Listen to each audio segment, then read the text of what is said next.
रमणी 77। एक एक काल सकल संसारा, एक नाम है जगत पियारा।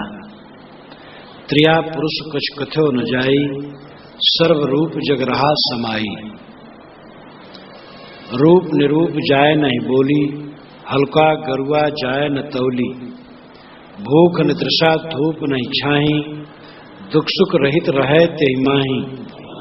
अपरम परम रूप मगुरंगे, आगे रूप निरूप न भाय। बहुत ध्यान के खोजिया, नहीं तेहि संख्या आय। एक एक काल सकल संसारा, सारे संसार में एक काल व्याप्त है और वह सबको निरंतर पीसता है। सदगुरु कबीर ने चक्की चलती देख के मेरे नैना आया रोए।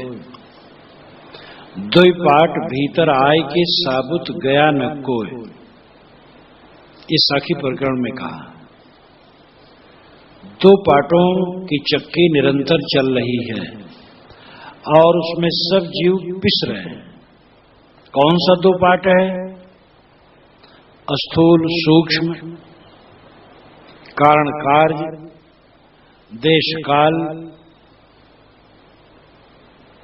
मोटी माया, झीनी माया, शरीर और मन। ऐसे कोई भी दो को लिया जा सकता है और इन दोनों पाटों के बीच में सब जीव पिस रहे हैं।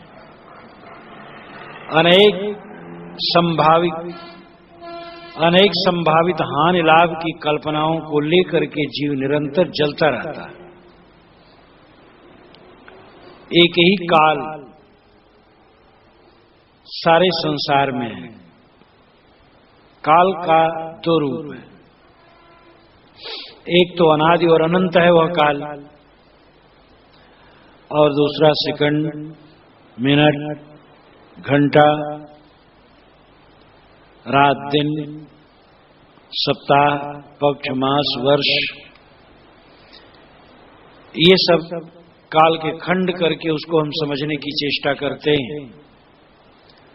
वस्तुतः काल अनादि है और अनंत है, सदा से है, सदा रहेगा। काल समय, देश और काल के आयाम में सारी वस्तुएं गति करती हैं और सबका निरंतर परिवर्तन होता है। उत्पत्ति और विनाश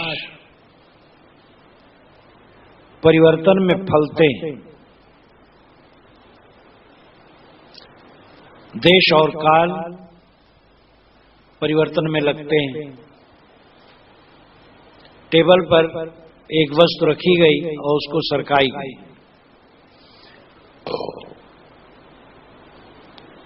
गोली को सरकाया गया, वह सरकती है। सरकने में समय लगता है और देश लगता है, स्पेस लगता है। देश और काल में संसार की सारी गतिविधियां हो रही हैं, उसी में निर्माण और विनाश ये घटित हो रहे हैं। यहां कुछ भी स्थिर नहीं है। एक काल सबको पीस रहा है। अगर हम विचार करके देखें, सूर्यवंश, चंद्रवंश, यदुवंश, बड़े बड़े राजे महाराजे, इन सब के आज नाम शेष है और कुछ नहीं। 100 वर्ष की कोई वस्तु आपके घर में मिलना मुश्किल है। बड़े बड़े नगरों में 100 वर्ष का पुराना मकान कहीं कोई होता है। सब कुछ क्षण क्षण मिटता है, बदलता है।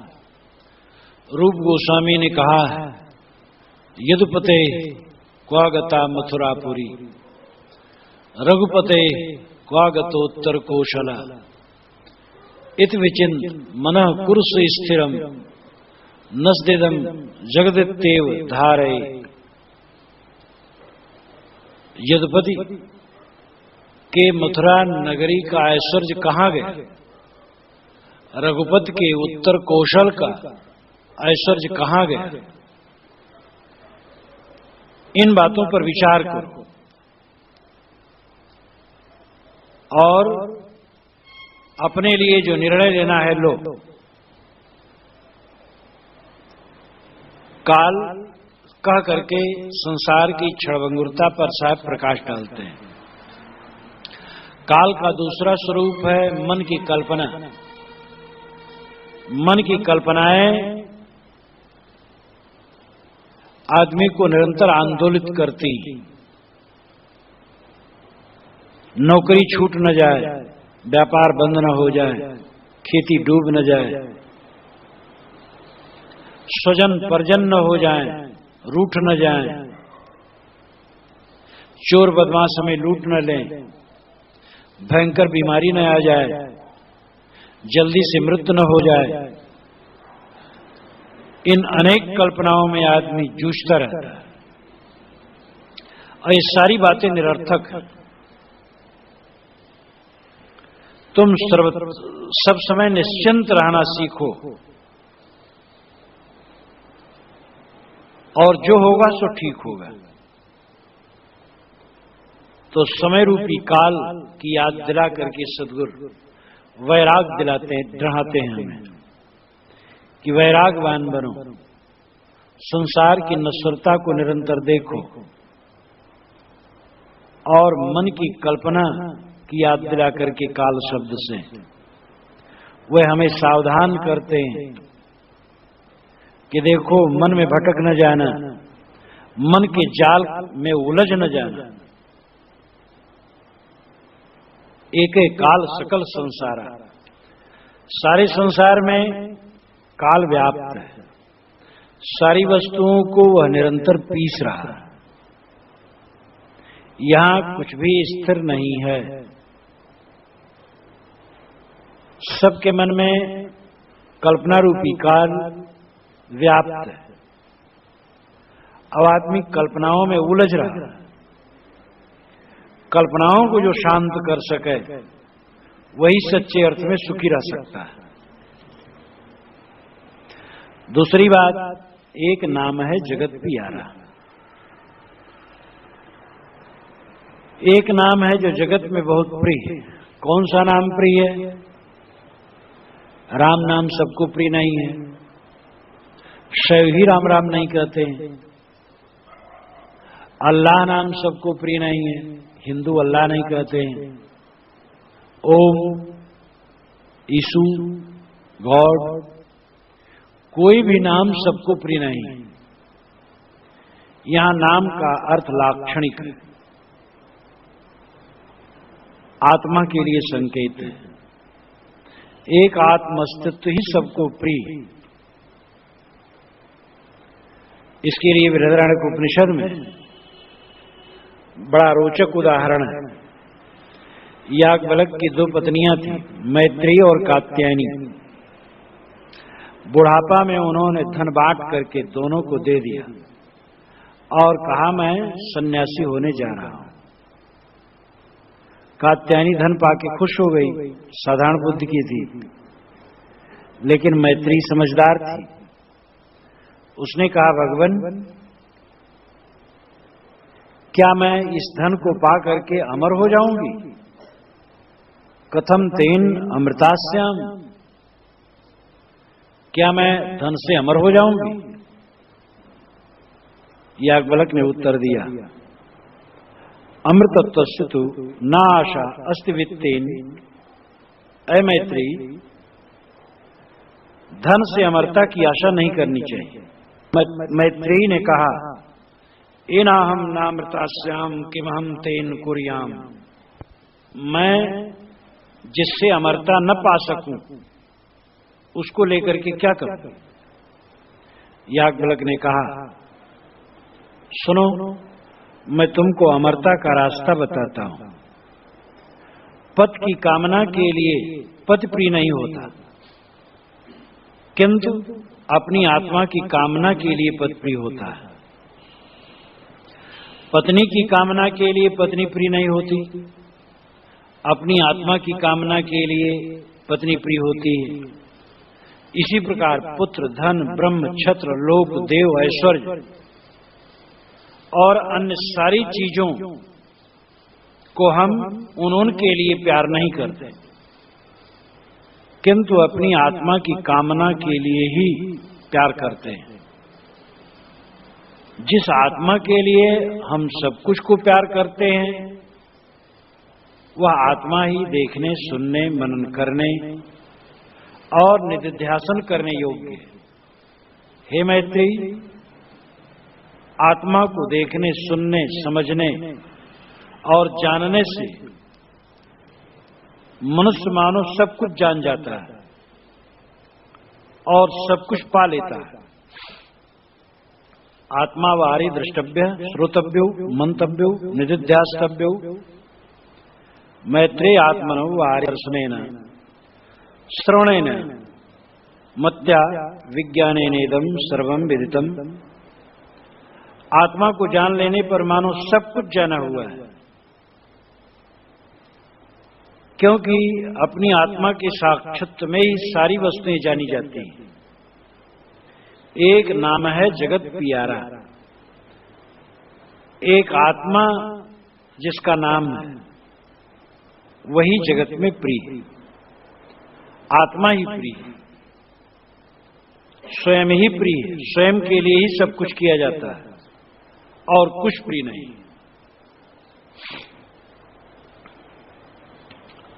जो आत्मा सर्वोपरि है, प्रियतम है, उसी को हम भूले हैं दुर्भाग्य। इसीलिए बृहदारण्यक के ही शुरुआत में ऋषि ने कहा है कि जो पुत्र को प्यार देता है वह अपने आत्मा से मिलने में रोड़ा पैदा करता है। जो किसी वस्तु को प्यार देता है वो अपने आत्मा से मिलने में पर्दा करता है।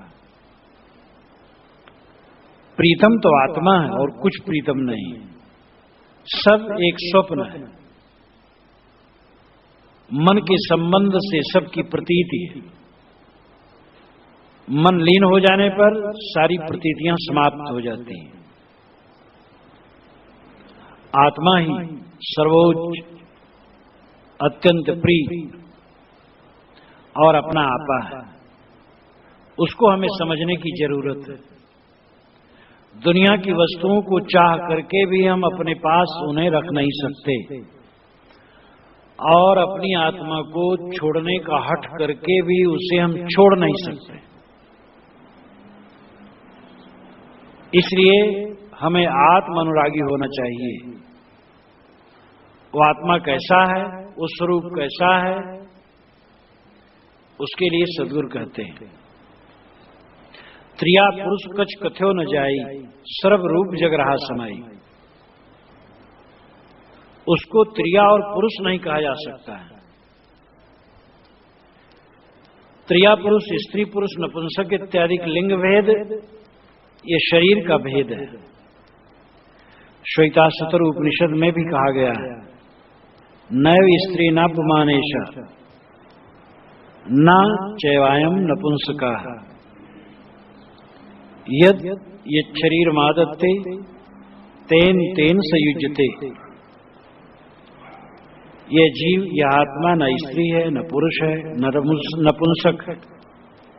यह जिस जिस शरीर में जुड़ता है बस वैसे वैसे अपने को समझता रहता है, वैसे उसे भासता रहता है कि मैं यही हूं। वो जुड़ जाता है उसमें और अज्ञान बस मानने लगता मैं यही हूं। किंतु जीव न स्त्री है न पुरुष है, सर्व रूप जग रहा समाई।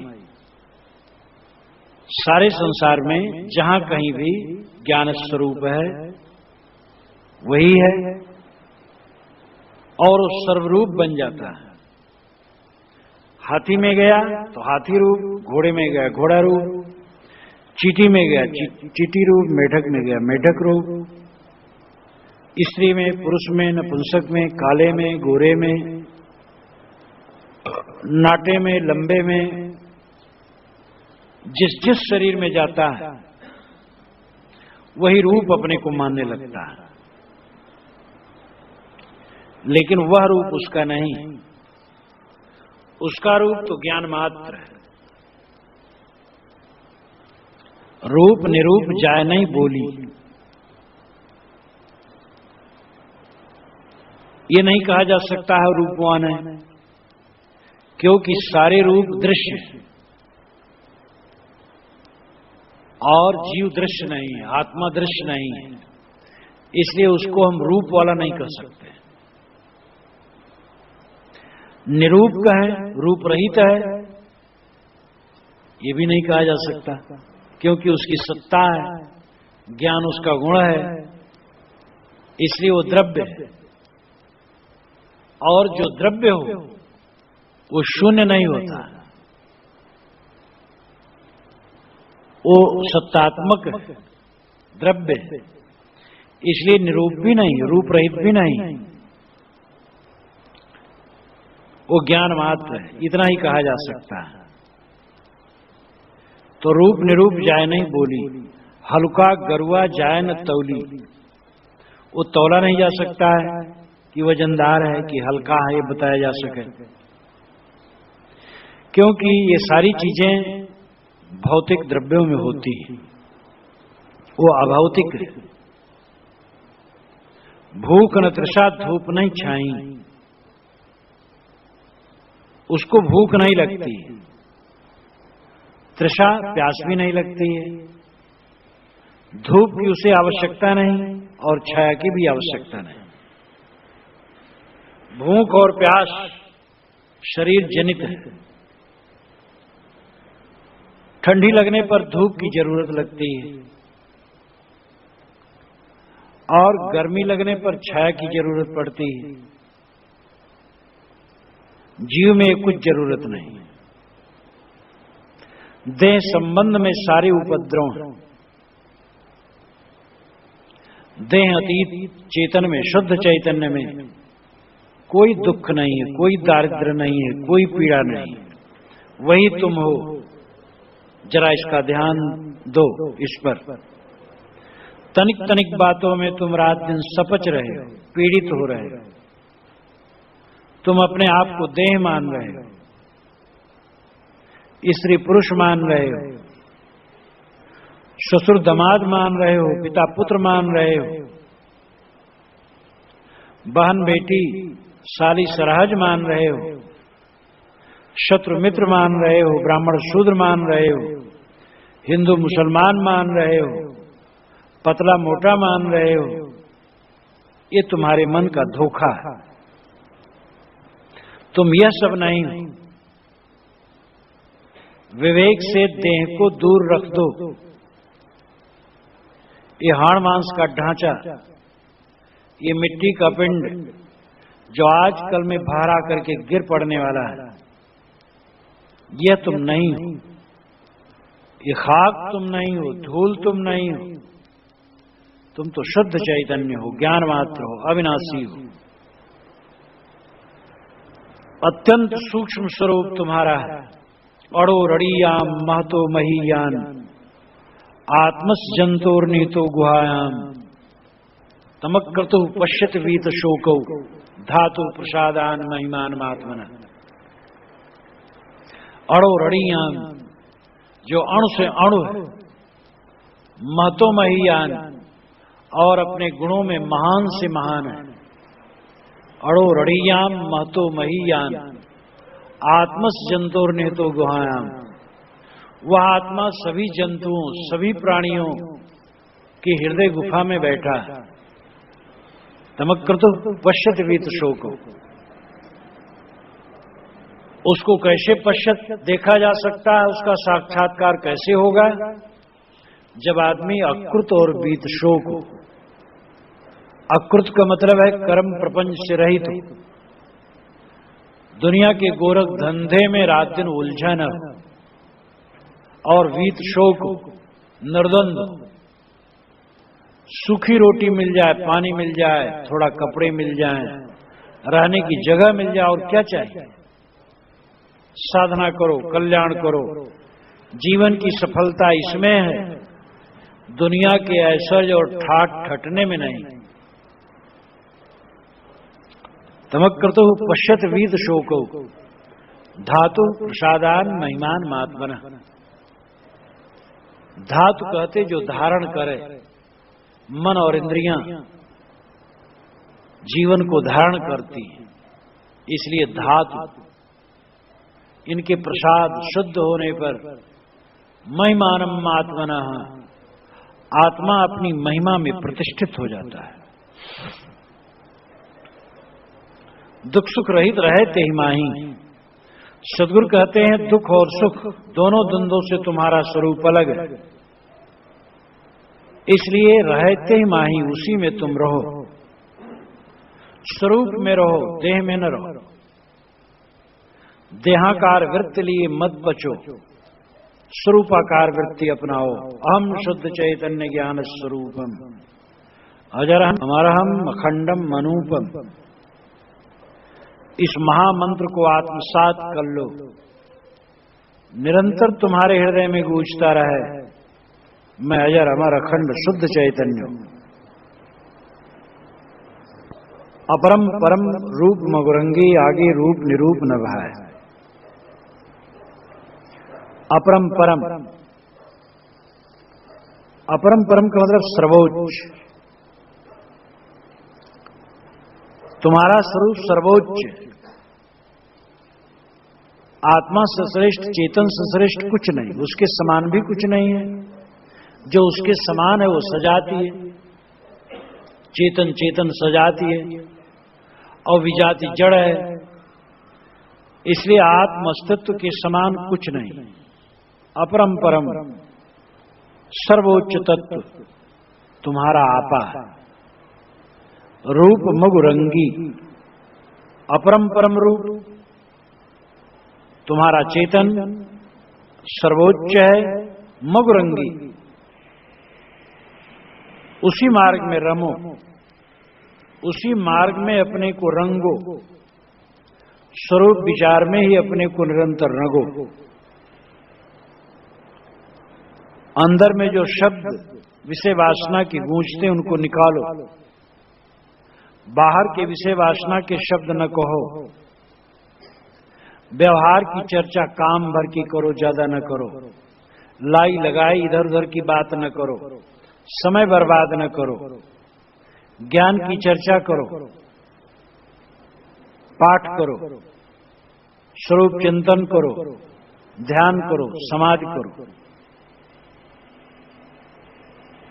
अपरम परम रूप तुम्हारा रूप, तुम्हारा चैतन्य, तुम्हारा स्वरूप अपरम परम सर्वोच्च।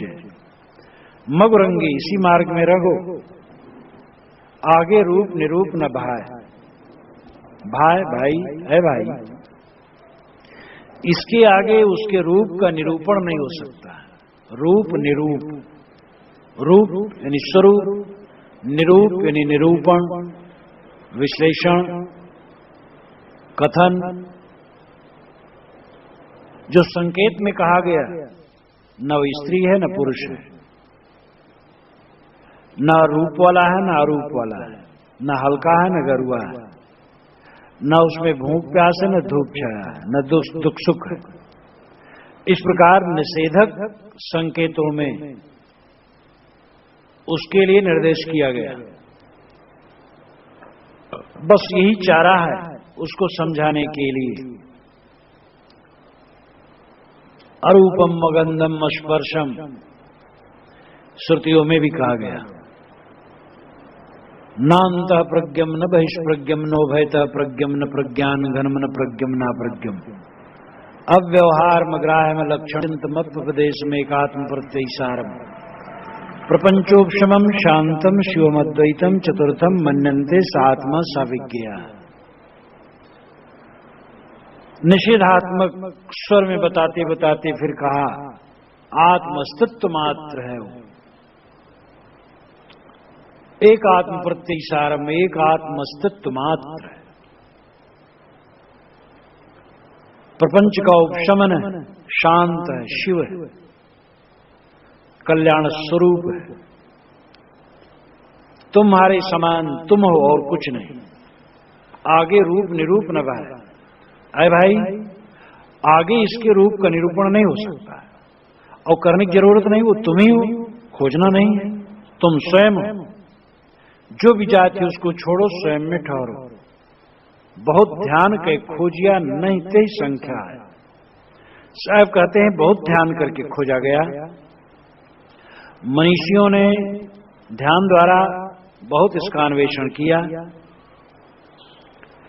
नहीं ते संख्या, यहां संख्या का अर्थ तरीका, और इसको समझाने का कोई दूसरा तरीका नहीं। संख्या अर्थ गणना। पुरुष बहुत्तम सिद्धम, चेतना गुण तो एक है सब में, लेकिन व्यक्तित्व अलग अलग है। संख्या के दो अर्थ, तरीका और संख्या, गणना। बहुत ध्यान करके खोजा गया, लेकिन इसको समझाने का और कोई दूसरा तरीका नहीं। निषेधात्मक स्वर में कह करके, और संकेत यह है कि वह तुम हो, अथवा नहीं थे संख्या है। पुरुष बहुत है, चेतन अनेक, एक नहीं है। सांकारिका में ईश्वर कृष्ण ने कहा, जनन मरण करणानाम प्रतिनियमात युगपत प्रवृत्तेश्च पुरुष बहुत्तम सिद्धम त्रैगुण विपर्याच्चैव। जनन मरण करणानाम, जनन जन्मना, मरण मरना, करण इंद्रियां, जनन मरण करणानाम प्रतिनियमात सामान्य नियम, अयुगपत प्रवृत्तेश्च अयुगपत प्रवृत्ति, त्रैगुण विपर्याच्चैव तीनों गुणों का विपर्य। इन कारणों से पुरुष बहुत सिद्ध होते हैं। एक काल में सबका जन्म नहीं होता है, एक काल में सबका मरण नहीं होता है, एक काल में सबकी इंद्रियां सब समान क्रिया नहीं करती हैं, और जो सामान्य नियम है वो भी विभिन्नतापूर्ण है। और अयुगपत प्रवृत्ति, सबकी प्रवृत्ति अयुगपत, युगपत साथ साथ नहीं। एक लेटा है तो एक बैठा है, तो एक दौड़ रहा है, एक हंस रहा है तो एक रो रहा है। इसलिए सबकी प्रवृत्ति अयुगपत, साथ साथ नहीं। और त्रैगुण विपर्याच्चैव, तीनों गुणों में विपर्य, कोई सतोगुणी, कोई रजोगुणी, कोई तमोगुणी। इसलिए पुरुष बहुत है, पुरुष बहुत्तम सिद्धम। पुरुष चेतनात्मा एक नहीं अनेक। ये सांग का सिद्धांत अत्यंत उज्जवल है, और सांग के सिद्धांत से ही संसार को समझा जा सकता है। पारक सिद्धांत वही कहता है। इस प्रकार पुरुष नाना है। स्वरूप को समझने के लिए सदगुरु पूर्ण साहेब ने कहा, जाते सकलो परखिया सो पारख निज रूप, तहां होए रो स्थिर तू नहीं झाई ब्रह्म को। जिससे तूने सबको परखा सो पारख निज रूप है। किससे परखा? अपनी चेतना से, अपने ज्ञान तत्व से। तो ज्ञान ही पारख है, तेरा स्वरूप है। तहां होए रो स्थिर तू, बस वहीं तू स्थिर हो जा, अपने ज्ञान में स्थिर हो जा। नहीं जाई भ्रम को, झाई में न जा, भ्रम कुएं में न जा। झाई का मतलब परिछाई, मन परिछाई, और मन में प्रतिबिंबित होते हुए सारे दृश्य परिछाई। शरीर, नाम, रूप, द्रव्य, गुण, क्रिया, संसार के यावत दृश्य हैं, वो मन में प्रतिबिंबित होते और झाई। जितनी कल्पनाएं हम करते वो झाई। साहब कहते झाई में मत जाओ, मन के प्रतिबिंबों में मत डूबो। वो भ्रम का कुआं जहां से सबको परखता उसको उसमें स्थित हो। एक साखी बहुत है, जाते सकलो परखिया सो पारख निज रू। जिससे तो रात दिन सबको परखता है, जानता है, वो जानी दशा, वो चैतन्य दशा तेरा स्वरूप है। दशा उसको नहीं कहना चाहिए कि स्वरूप ही, और वहीं स्थिर हो जाए, अपने आप में स्थिर हो जाए। झाई में मत जा, वो भ्रम का कुआं है। मन के प्रतिबिंबों में मत उलझ, किंतु अपने साक्षी स्वरूप में ठहर। एक वैष्णव संत ने चर्चा करते हुए कहा था इस साखी को, आंख मूंद लिया उन्होंने, विद्वान थे।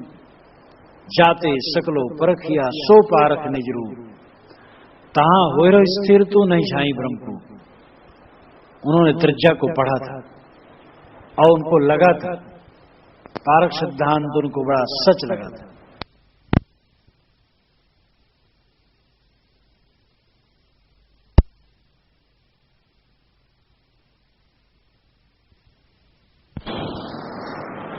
रामायणी 78